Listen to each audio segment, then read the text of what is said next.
பண்ணிட்டு இருந்தாலுமே நீங்க வந்து அக்குபஞ்சர் பாருங்க சித்தா பாருங்கன்னு சொல்றதுக்காக நான் வரல. உண்மையாலுமே உடம்பு வந்து தன்னைத்தானே தெரிஞ்சிக்கக்கூடிய ஆற்றல் தான் பிறந்து இருக்குது. அதை பத்தி உங்களுக்கு புரிய மாட்டேங்குது. அதனோட நீங்க பேசணும் பழகணும், அதுவே எல்லாத்தையும் சொல்லிக் கொடுக்கும் அப்படிங்கிற விஷயங்களை நாங்க எப்படி 20 ஆண்டுகளாக எந்த மருத்துவம் பார்க்காம வாழ்ந்துகிட்டு நோய் நொடி இல்லாம ஆரோக்கியமா வாழ்றோமோ அது என்ன ரகசியங்கள் அது இருக்குதோ அதை உங்களுக்கு சொல்லிக் கொடுக்கறதுக்காக தான் நான் வந்திருக்கிறேன்.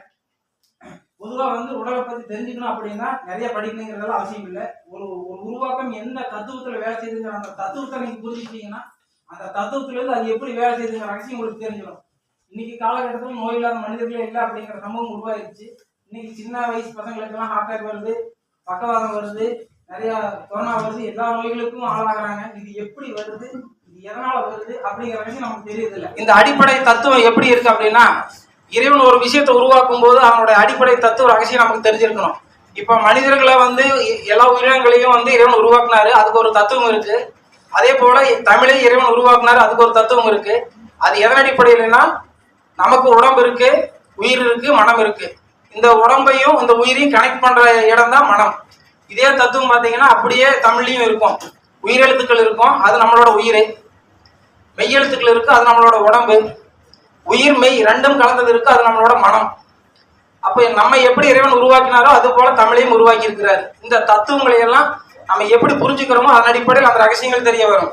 தத்துவம் நிலம், நீர், நெருப்பு, காற்று, ஆகாயம், இந்த 5 தான் உலகமே.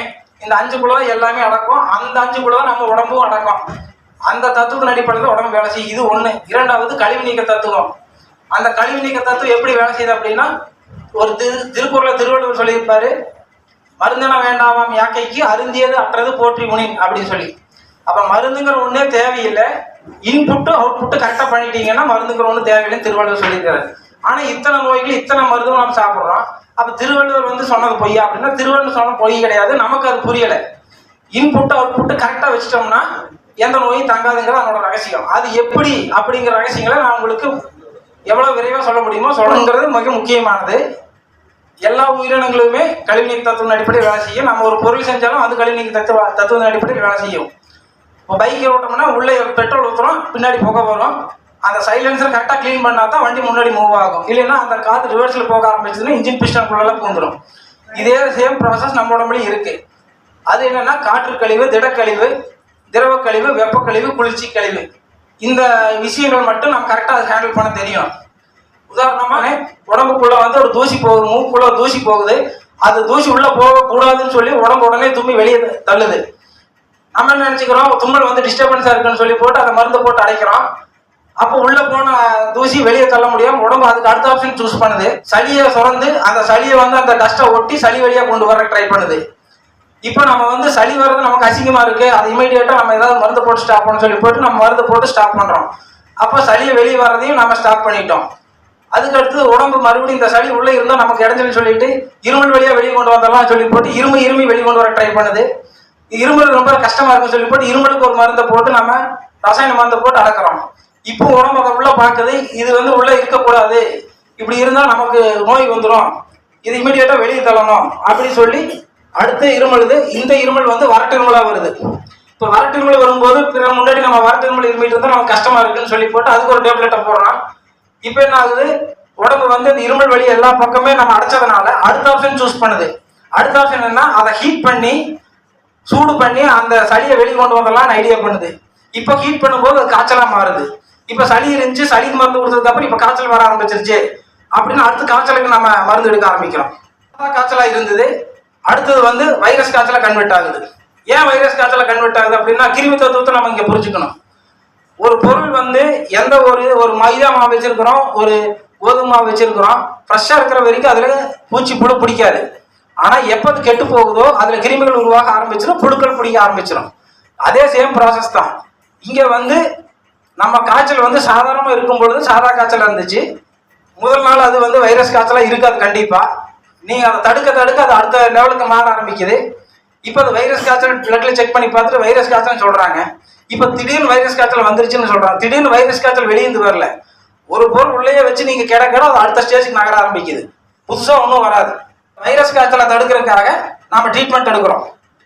ட்ரீட்மெண்ட் எடுக்கும்பொழுது இந்த வைரஸ்களை போடுறதுக்காக ட்ரீட்மெண்ட் எடுக்கிறோம். அப்போ வந்து அந்த பிரச்சனை சரி பண்ணல, வைரஸ் தான் சரி பண்றோம், வைரஸ் தான் நாம போடுறோம். இந்த வைரஸ் ஏன் உருவாச்சு, ஒரு ரோட்ல ஒரு நாய் செத்து கிடக்குது. அந்த நாய் வந்து செத்ததுக்கு பிறகு அந்த நாயினோட உடம்புல புழுக்கள் பிடிக்க ஆரம்பிக்குது. கெட்டு போனதுனால புழுக்கள் பிடிக்க ஆரம்பிக்குது. அந்த புழுக்கள் எதுக்காக வந்திருக்கு? அந்த கெட்டு போன உடம்ப சாப்பிட்றதுக்காக வந்திருக்கு. அதனோட வேலையே அந்த எதெல்லாம் கெட்டு இருக்கோ அதை சாப்பிட்றது அதனோட வேலை. அப்போ கெட்டு போனதை சாப்பிட்டு அது அங்கேயே செத்து போகும். அப்போ அது கெட்டு போனதை சாப்பிட்றதுக்காக தான் அந்த வைரஸ் உருவாகிருக்கு. அப்போ அதை அழிக்கிறது மூலியமா வைரஸ் அழிஞ்சிருது. ஆனால் கெட்டு போனது ரிமைனிங் அங்கேயே தான் இருக்கும். இது திரும்ப திரும்ப அடுத்தடுத்த காய்ச்சல்களை நம்மளுக்கு உருவாக்கும். இப்படி அடுத்தடுத்த சளியை நாம ஒவ்வொரு ஸ்டேஜாக நகர்த்தும் பொழுது அது அடுத்து வந்து கெட்டு போன சளியா மாற ஆரம்பிக்கும். இப்போ அது ஆஸ்துமாவா மாற ஆரம்பிக்கும். மூச்சோட சிரமம் ஆகுது. உள்ள ஃபுல்லா சளி அடைச்சிருச்சு. இப்போ இது ஆஸ்துமாவா மாறிடுச்சு. அடுத்து வந்து உள்ள வைரஸ் சளிக்குள்ள வைரஸ் இன்ஃபெக்ஷன் வரும்போது அது டிபியா மாற ஆரம்பிச்சிருச்சு. இப்போ ஒரே நாளில் ஒருத்தர் சளியில தும்மி அடுத்த நாள் அவர் டிபி பேஷண்டா மாறது இல்லை. அடுத்தடுத்து நம்ம ட்ரீட்மெண்ட் பார்க்க அது அடுத்தடுத்த ஸ்டேஜுக்கு நகர ஆரம்பிக்கும். நீ எந்த அளவுக்கு நம்ம ட்ரீட்மெண்ட் பார்க்குறோமோ அந்த அளவுக்கு அது அடுத்த ஸ்டேஜுக்கு நகர ஆரம்பிக்கும். அப்போ டிபி பேஷண்ட்டோ ஆஸ்துமா பேஷண்ட்டோ உருவாக்குறது இல்லை, நம்மளே நாம உருவாக்கிக்கிறோம். ஆனால் உடம்பு எப்பவுமே ஆரோக்கியமாக வாழணும்னு தான் நினைக்கும். அதுக்கு எல்லா அறிவும் தரப்பட்டது இறைவனாக. அது சரியாக தான் செஞ்சுக்கும். அது ஒரு ஆடோ மாடோ நாயோ பூனையோ எதுவாக இருந்தாலும் தானே சரியாயிக்கும். அந்த அறிவு நமக்கு தெரியுது இல்லை. அது சும்மா இருந்தால் சரியாக செஞ்சுக்கும். அது என்ன சொல்லுதுன்னு கேட்டு நாம் அதனோட பயணிக்கிறதா நம்ம வேலையாக இருக்கணும். நம்ம அறிவை கொண்டு அதுக்கு நாம் பாடம் கற்றுக் கொடுக்கக்கூடாது. இதுக்கப்புறம் அது ஆட்டோமேட்டிக்காக பசியை குறைக்க ஆரம்பிக்கும். இப்போ பசி இல்லாத போதும் நம்ம சாப்பிட ஆரம்பிக்கிறோம். பசிக்கும் போது சாப்பாடு கொடுக்காம டீயை குடிச்சிட்டு பசி இல்லாத போது சாப்பாடு கொடுக்குறோம். கரண்ட் இருக்கும்போது மிக்சியில் போட்டு அரைக்காம கரண்ட் இல்லாத போது போடுறோம். அப்போ அது அரைக்காது, அஜீரணமாகும். பசி இல்லாத போது போகக்கூடிய உணவு வந்து அஜீரணமாகி தொல்லை கொடுக்க ஆரம்பிக்கும். இதில் வயிற்றுல வந்து சரியாக ஜீரணம் ஆகலைன்னு சொல்லி உடனே வயிறு கண்டுபிடிச்சி இது சாப்பிட்றதுக்கு முன்னாடியே கண்டிப்பாக அது வேண்டாம்னு சொல்லியிருக்கேன். எனக்கு பசியில் வேண்டாம்னு அறிவுறுத்தி இருக்கும். ஆனால் நம்ம வந்து வலுக்கட்டாயமாக குழந்தைங்களுக்கு வாயில் வச்சு திணிக்கும் பொழுது அடுத்தது அது வாந்தியாக மாற ஆரம்பிக்கும். அந்த வயிறு வந்து இன்ஃபர்மேஷன் கொடுத்துரும், நான் கேட்கவே இல்லை, நான் எனக்கு தேவையெல்லாம் கொடுத்துட்டாங்க, இமீடியட்டாக வெளியே போடணும்னு ஆர்டர் கொடுத்துருது. அதுக்கப்புறம் அது வாந்தியாக மாற ஆரம்பிச்சிருது. இப்போ வாந்தியை எடுத்துக்கிட்டே இருக்கிறான் அப்படின்னு சொல்லி போட்டு இதுக்கு மருந்து கொடுத்தோம்னா வயிற்றுக்கு மேலே இருக்கும்போது அது வாந்தியாக மாறுது. வயிற்று விட்டு கீழே வரும்பொழுது அது பேதியாக மாறிடும். மேல் செக்ஷன் நம்ம அடைக்கும் போது அடுத்து கீழ் செக்ஷன் வேலை செய்ய ஆரம்பிச்சிடும். உடனே பேதிக்கு மருந்து கொடுக்க ஆரம்பிக்கிறோம். இங்கேயும் போகக்கூடாதுன்னு சொல்லி அடைக்க ஆரம்பிக்கிறோம். அடுத்தது வந்து என்ன ஆகுது?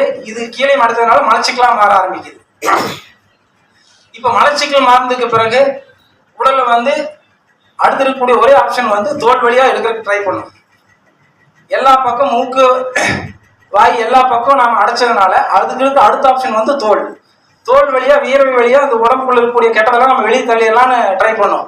அப்படி பார்க்கும்பொழுது தோலையும் நாம வந்து கெமிக்கல் சோப் போட்டு தேய்ச்சி இந்த தோல் சுவாசம் இல்லாம பண்ணிடுவோம். தோல் சுவாசிக்க தெரியுங்களா? தெரியுமில்ல? மூக்கு மட்டுமில்ல, தோலும் சுவாசிக்கும். அதுக்கு அந்த ஹோல்ஸ் வழியா சுவாசம் நடந்துகிட்டு இருக்கும். அதை ரசாயன சோப்பு போட்டு நீ அடிக்கும் பொழுது அந்த தோல் வழியா வர வேண்டிய வேலையை தடுத்துடுறோம். இப்ப தோல் வழியா வந்ததை தடுத்ததுனால அது யூரின் வழியா மோஷன் வழியா போக வேண்டிய கெட்ட கழிவுகளை தோல் வழியா வரும் பொழுது அது எந்த அளவுக்கு கெட்ட இது போகுதோ அதை வந்து தோல் வழியா வரும்போது தாங்க முடியாம அந்த இடத்துல அரிப்பு வருது, ரேஷஸ் வருது. இப்போ அரிப்பு இச்சிங் வருது. ஏன்னா அது தோல் வழியா வர வேண்டிய கழிவே அல்ல, அது வேற வழியா போக வேண்டியது. அதை நம்ம இந்த வழியா மாத்திட்டோம். இதே தலைவலியா வந்துச்சுன்னாக்க பொடுகா வந்துடும். யூரின் மோஷன் வழியா போக வேண்டியது எல்லாத்தையும் அடைச்சதுனால அது அடுத்த ஆப்ஷன் வந்து தலையை தேர்ந்தெடுக்குது. அங்க வரும்போது அது பொடுகா மாற ஆரம்பிச்சு. இப்போ இது எல்லாமே பார்த்தீங்கன்னா கழிவு தான். இந்த கழிவு நீக்கத்தை நம்ம புரிஞ்சுக்கணுங்கிறக்காக இந்த விஷயத்த சொன்னது. பொதுவாக பசி, தாகம், தூக்கம், ஓய்வு இந்த 4 விஷயங்களை கரெக்டாக வச்சுக்கணும். பசிக்கும் போது கரெக்டாக சாப்பிட்றணும். தூக்கம் வரும்போது தூக்கத்தை தள்ளி போடக்கூடாது. பசிக்கும் போது பசி அப்புறம் சாப்பாடு தர்றேன்னு சொல்லக்கூடாது. தாகம் அடிக்கும் போது அப்புறம் தண்ணி தரேன்னு சொல்லக்கூடாது. எனக்கு கொஞ்சம் டயர்டாக இருக்கு, ரெஸ்ட் கொடுன்னு அப்புறம் நான் ரெஸ்ட் தரேன்னு சொல்லக்கூடாது. உடம்பு என்ன சொல்லுதோ அதை கேட்கறது மட்டும்தான் நம்ம வேலை. நமக்கு அறிவு நமக்கு வந்து இட்ட கட்டளை அது செய்யாது. அது என்ன சொல்லுதோ அதை செஞ்சுட்டு நம்ம போயிட்டோம்னா நோய் இல்லாமல் வாழலாம். அது எப்போ பசிக்குதுன்னு சொல்லுதோ அப்போ தான் கொடுக்கணும். டைமுக்கு சாப்பாடு கொடுக்கக்கூடாது, வயிற்றுக்கு தான் சாப்பாடு கொடுக்கணும். நாக்குக்கு சாப்பாடு கொடுக்கக்கூடாது, வயிற்றுக்கு தான் சாப்பாடு கொடுக்கணும். டேஸ்ட்டுக்கு கொடுக்கக்கூடாது. வயிறு உள்ள சாப்பிடும்போது வயிற்றுக்குள்ளே போகும்போது அது என்ன சொல்லுதுன்னு கவனிக்கணும். உள்ள போகும்போது இந்த சாப்பாடு எனக்கு வேணும்னு சொல்லுதா, வேண்டாம்னு சொல்லுதா, கத்துதா, அலறுதா, இல்லை சுகமா இருக்குன்னு சொல்லுதா, நீங்க அந்த இதெல்லாம் அந்த உணர்வுகளை கவனிக்கணும். சாப்பிடும் பொழுது அந்த உணர்வுகள் எப்படி இருக்குதுன்னு கவனிக்கும் பொழுதுதான் அந்த வயிறு வந்து கரெக்டாக வேலை செய்யும். தூக்கம் வரும்போது தூங்கலை, டயர்டாக இருக்குன்னு சொல்லும்போது ரெஸ்ட் கொடுக்கல, தாகமாக இருக்குன்னு சொல்லும்போது தண்ணி கொடுக்கல. இப்போ என்ன உடம்பு இண்டிகேட் பண்ணோம்னா உடனே தலைவலி கொடுக்கும், தலையை வலிக்கு வைக்கும். நான் சாப்பாடு கேட்கும்போது நீ கொடுக்க மாட்டேங்கிற அப்படின்னு சொல்லி உள்ள இருந்தது ஒரு வலியை கொடுக்கும். அது தலைவலி. இந்த தலைவலி ஏன் வந்துச்சு தெரியாது, ஒரு மாத்திரையை போடும். அது நல்லது செய்யுது. நீங்க வந்து நான் பசிக்குதுன்னு கேட்கும் போதெல்லாம் சாப்பாடு தர மாட்டேங்கிறேன்னு நல்லது செய்யுது. அந்த நல்லது செய்யற அந்த இண்டிகேஷனை மறைக்கிறது தவறு. அந்த அந்த அந்த இண்டிகேஷனை மாத்திரை போட்டு நம்ம அடைக்கிறோம். அடுத்த முறை இப்போ தூக்கம் வருது, தூங்கல, உடனே உடம்புக்குள்ள இருந்து ஒரு தலைவலியை கொடுக்கும். நான் தூங்க சொன்னேன், நீ தூங்க மாட்டேங்கிறேன் அப்படின்னு சொல்லி ஒரு தலைவலியை கொடுக்கும். இப்போ என்ன பண்ணணும்? தூங்கணும். அதுக்கு பதிலா ஒரு மாத்திரையை போடுறது. அப்ப தலைவலி ஏன் வந்துச்சு தெரியாது, ஒரு மாத்திரையை போடணும். அப்படி அல்ல, பசிக்கும் போது சோறு திங்காம இருந்ததுனால தலைவலி வந்துச்சா, இல்ல சாப்பிட்டு ஜீரணமாகாதனால தலைவலி வந்துச்சா, இல்ல மோஷன் போகாதனால தலைவலி வந்துச்சா, இல்ல டென்ஷன் ஆகாதனால தலைவலி வந்துச்சா, இல்ல தூங்காதனால தலைவலி வந்துச்சு, எந்த இண்டிகேஷன் அது சொல்லுதுன்னு கவனிக்கணும். ஒருவேளை இதை நீங்க கேட்கல, தொடர்ச்சியா தலைவலிக்கு மாத்திரை போட்டுக்கிட்டே இருக்கிறீங்க, அதுவும் சொல்லிக்கிட்டே இருக்குது. அடுத்த தடவை அது இன்னும் கொஞ்சம் ஃபோர்ஸா சொல்ல ஆரம்பிக்கும். இந்த வேகத்தில் சொன்னா இவன் கேட்க மாட்டான், இன்னும் கொஞ்சம் ஸ்பீடு பண்ணு அப்படிங்க. அப்ப என்ன ஆகும்? மைக்ரேன் தலைவலி, எந்நேரம் தலைவலி இருந்துகிட்டே இருக்கும். தெரியல, எதனால இருக்குன்னு தெரியல அப்படின்னு. உடம்ப கவனிக்கணும். நம்ம என்ன தப்பு செய்யறோம், அது என்ன சொல்லிச்சு நம்ம கேட்கல, எதை நம்ம மீறணும் அப்படின்னு நம்ம கவனிக்கும் பொழுது அந்த தலைவலிக்கான காரணம் நமக்கு தெரியும். பசிக்குதுன்னு சொல்லுது, தாகம் அடிக்குதுன்னு சொல்லுது, எனக்கு தூக்கம் வருதுன்னு சொல்லுது, டயர்டாக்குன்னு சொல்லுது, வலிக்குதுன்னு சொல்லுது, எல்லாத்தையும் சொல்ல தெரிஞ்ச உடம்புக்கு ஏன் தலைவலிக்குன்னு சொல்ல தெரியாது? சொல்ல தெரியும். ஆனா அதனோட நீங்க தொடர்பு இல்லை. நமக்கு செல்போனை பத்தி தெரியுது, சினிமாவை பத்தி தெரியுது, விளையாட்டை பத்தி தெரியுது, நம்ம உடம்பை பத்தி நமக்கே தெரியல. நம்ம கூடயே பிறந்திருக்குது, நம்ம கூடயே நம்ம இத்தனை வருஷம் வாழ போறோம். இது ஏன் வலிக்குது, இது ஏன் இப்படி அரிக்குது, எதுவுமே தெரியல. இது இன்னொருத்தர் சொல்ல வேண்டிய அவசியமும் கிடையாது. நம்ம உடம்பே நமக்கு டாக்டர் எல்லாத்தையும் சொல்லி கொடுப்போம். நாம் அதோட பேசணும், பழகணும். நமக்கு அதுக்கு தொடர்பே கிடையாது. அது எதனால சொல்லுதுங்கிற கேட்கற தயார் நிலையும் நம்ம இல்லை. அட்லீஸ்ட் சாப்பிடும் போதும் கூட நம்ம அந்த உடம்போட கவனிச்சு சாப்பிடணும்.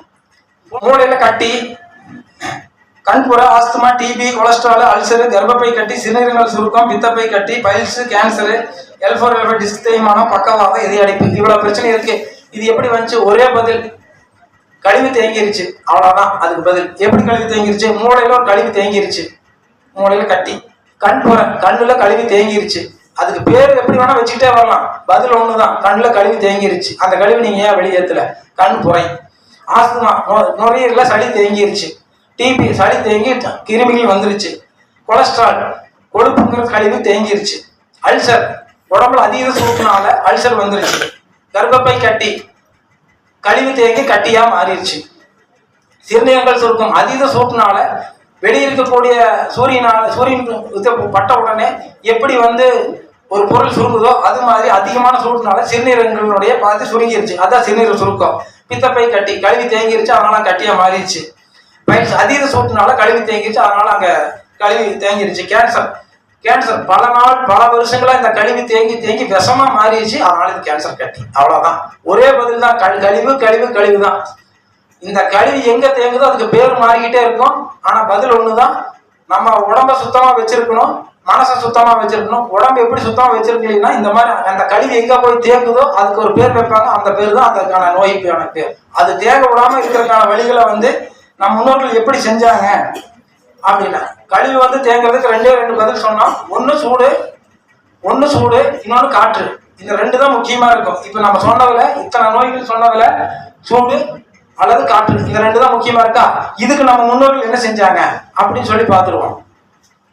சூடுங்கிறது வேற, வெப்பம்ங்கிறது வேற. இயல்பாகவே இந்த பிரபஞ்சத்தில் நமக்கு கிடைப்பது வெப்பம். அது சூரியனுடைய ஆற்றல், அது அல்ல. ஒரு இடத்துல கழிவு தேங்கி அந்த இடத்துல ஒரு சூடு ப்ரொடியூஸ் ஆகும், அதுதான் சூடு. சூடுங்கிறது வேற, வெப்பம்ங்கிறது வேற, ரெண்டையும் தனித்தனியா புரிஞ்சுக்கணும். நீங்க இந்த சூட்டை குறைக்கிறதுக்கு முன்னோர்கள் எப்படி நோய் இல்லாம வாழ்ந்தாங்க, இந்த ரெண்டே பேசிக் நீங்க புரிஞ்சுக்கணும். கடைசியா சொல்றேன், இந்த ரெண்டு பேசிக்ல தான் ஆரோக்கியமான வாழ்க்கை இருக்கு. எப்படி சுத்தினாலும் இத்தனை நோய்களுக்கும் பேசிக் பாத்தீங்கன்னா, இப்போ ஒரு பைல்ஸா சூடு, இந்த கிட்னியில கல்லா சூடு, எல்லாமே சூடுக்குனால ஒரு தலைமுடி வருதா சூடு, எல்லாமே வருது. அப்போ இந்த சூட்டுக்கு அவங்க என்ன பண்ணாங்க அப்படின்னு பாத்தீங்கன்னா, முதல்ல தலைக்கு எண்ணெய் தேய்ச்சாங்க சூடு குறைக்கிறதுக்கு, சரிங்களா? அதுக்கப்புறம் எண்ணெய் குளியல், வாரம் ஒரு நாள் தடவை எண்ணெய் தேய்ச்சி குளிச்சிடணும். எதுக்குங்க? சூட்டை குறைக்கிறதுக்கு. அதுக்கப்புறம் தலைக்கு அரப்பு போட்டு குளிக்கிறது, எதுக்கு? சூட்டை குறைக்கிறதுக்கு. உச்சந்தாலையில் அரப்பு வச்சாக்கா உள்ளங்கால் வரைக்கும் இருக்கிற குளிர்ச்சி தலை முடிக்கு நல்லா டேண்ட்ரஃப் வராமல் இருக்கணும், அழகா இருக்கணுங்கிறதுக்காக அரப்பு தேய்ச்சி குளிக்கிறது அல்ல. உடம்புல இருக்கிற சூட்டையும் குறைக்கணும், தலைமுடியும் பாதுகாக்கணும். தலைமுடி பாதுகாக்கணும்னாக்கா சூடு இல்லாமல் இருக்கணுங்கிறதுக்காக அரப்பு தேய்ச்சி குளிச்சது. அதுக்கப்புறம் கைக்கு மருதாணி வைக்கிறது. மருதாணி எதுக்கு? குளிர்ச்சிக்காக வைக்கிறது. அதுக்கப்புறம் மாசத்துல ஒரு தடவை பேதி எடுக்கிறது, 2 மாசத்துக்கு ஒரு தடவை பேதி எடுக்கிறது. எதுக்கு? உடம்புல இருக்கிற கெட்ட காத்தும் உடம்புல இருக்கிற கழிவுகளையும் வெளியேற்றி உடம்பு குளிர் வைக்கிறதுக்காக தான் பேதி எடுக்கிறது. அதுக்கப்புறம் மாசத்துல ஒரு நாள் பட்டினி இருக்கிறது, விரதம் இருக்கிறது. இவ்வளவுதான் விஷயங்கள். அதுக்கு சூடுதான் காரணம். தலைக்கு நீங்க தலைக்கு வந்து உடம்புல வந்து ஹீட் அதிகமாகும் போது கண் பார்வை மங்க ஆரம்பிச்சிடும். கண் பார்வை ஹீட்னால மங்க ஆரம்பிச்சிடும். நீங்க வந்து என்ன பண்றீங்கன்னா தலைக்கு எண்ணெய் தேய்ச்சி குளிங்க, அரப்பு தேய்ச்சி குளிங்க, மாசத்துல ஒரு நாள் வந்து எண்ணெய் தேய்ச்சி உடம்பு ஃபுல்லா எண்ணெய் தேய்ச்சி குளிங்க. இதை கரெக்டா பண்ணுங்க, கண்டிப்பா வந்து கண் பார்வை பழையபடி வந்துடும். அதுக்கப்புறம் நீங்க வைட்டமின் சி ஃப்ரூட்ஸ் எடுத்துக்கிறது அதெல்லாம் அதுக்கப்புறம். ஆனா கட்டாயமா எப்படி சுத்தினாலும் சூடு காத்து இதுக்குள்ளேயே ஆன்சர் வரும். அந்த சூட்டை குறைக்கிறது தான் அந்த வாழ்வியல் முறை செஞ்சாங்க. நீங்க எல்லாரும் அந்த வாழ்வியல் முறை ஃபாலோ பண்ணுங்க, ஆட்டோமேட்டிக்கா கண்ணாடி தேவைப்படாது. கண் பார்வையிலே வரக்கூடிய பிரச்சனைகள் கண் பார்வை எல்லாமே நான் அப்படியே சொன்னேன். அதனாலதான் சூடு தேங்கும் போது அந்த இடத்துல கழிவுகள் தேங்கும், அதை வெளியேற்றுறது தான் அரப்பு தேய்ச்சி குளிக்கிறது. அப்படி குளிக்கும் போது ஆட்டோமேட்டிக்கா கண் பார்வை வெளியே வரும், கண் பார்வை குளிர்ச்சியாகும். குளிர்ச்சியா இருந்தா கண்ணு நல்லா தெரியும், சூடா இருந்தா கண்ணு மங்களாக்கி. இவ்வளவுதான் விஷயம்.